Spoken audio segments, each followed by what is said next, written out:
dešavanja, od više ponuđenih specijalističkih i subspecijalističkih programa, odlučio sam se za kurikulum specijalista, regeneraciju, pravontologiji i oralnoj implatologiji u Šerite Univerzitetu u Berlinu. Zahvaljujući preko 20 izuzetno kvalitetnih predavača iz različitih oblasti i zemalja sveta, nama je prezentovano najnovije tehnologije i metode u nadogradnji mekih i čvrstih tkiva oralne duplje, a sve u cilju regeneracije u implantologiji kao i oko zdravih zuba.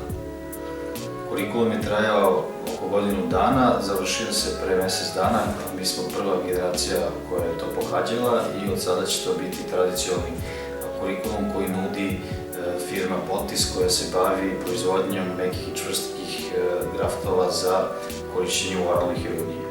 Zahvaljujući znanju stečenom na ovom kurikulumu, u mogućnosti smo da ponudimo našim pacijentima mnogobrojna rešenja u implantološkom i parodontološkom smislu koje ranije možda nismo mogli.